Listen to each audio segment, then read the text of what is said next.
Whether you're growing tomatoes outside in the garden or in a polytunnel like this, or in a greenhouse, in containers, in grow bags, they all need feeding, and I'm going to show you some different methods of doing that. So first of all, liquid feeding. You don't start feeding a tomato plant until the first flower truss is set. The fruit just is beginning to develop. It's about 60 centimetres high, something like that, and that's the point that you would start to liquid feed once a week. If you're using a proprietary mix, then just measure it into a container. They're all different, so read the outside of the bottle first and just measure out exactly how much you need to go into a watering can.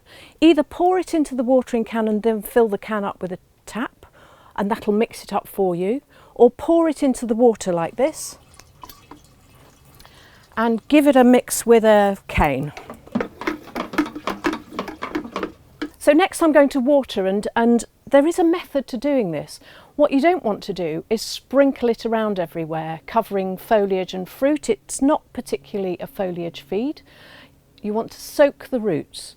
But the other thing that's important to add is that you never do it to an absolutely dry plant. So if you come in and find that your plants are already quite dry at the base, give them a bit of a water first before you then liquid feed.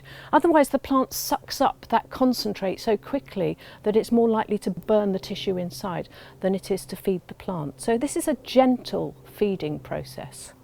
So take the watering can, lower it to the base of the plant and just water until it's really well soaked. Go right round it. The roots on a tomato plant go out quite a long way, so don't focus right on the stem because you might rot it if it gets too wet, but just water right round it until it's really well soaked.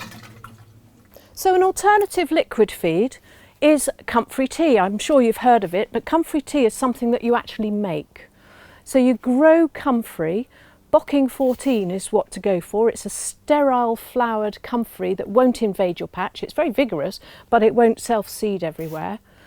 And you make tea out of it. Now you can either steep it in a bucket where you'll get this awful smelling liquid which can be poured into a watering can and then onto or diluted and put onto your plants, or you do what I do, which is to create a concentrate.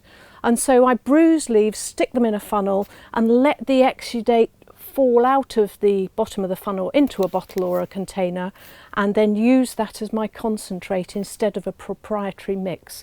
The thing about comfrey is that it's really high in potassium, which is what helps to set fruit and really feeds the tomato crop well. So it makes an ideal feed.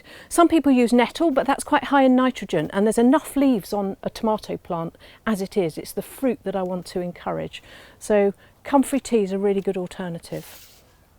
So whilst liquid feeding is a routine operation once a week, top dressing, which is what I'm going to do now, is something that you might do maybe 3 or 4 times through the growing season. It's just to give them an extra boost.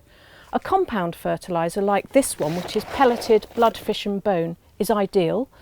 It's the potassium I'm after really, so you could use potassium sulphate, which is a straight fertiliser, and it's really dissolvable, so it's sort of instantly available to the plant. But this is more gentle and it will do the job as well.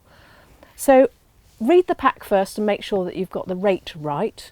But I've done this lots of times and a handful is plenty, and you just throw it around the base of the plant, and then when you're watering, that waters into the ground and then the plant can take it up. So just sprinkle it around the base of the plant.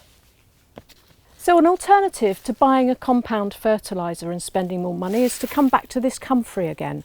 This is a very slow release option, but all I'm going to do is top dress my plants with comfrey leaves. So I'm going to bruise them first so that they've begun to break down, and that breaking down will release the nutrient into the surface of the soil and feed the plant. And I'm also going to chop them up a bit because it just makes them easier to spread. So I'm literally going to chop them onto the soil and then push them in around the plant. So I've got a pile of chopped up leaves and I'm just going to pop them around the base of the plant.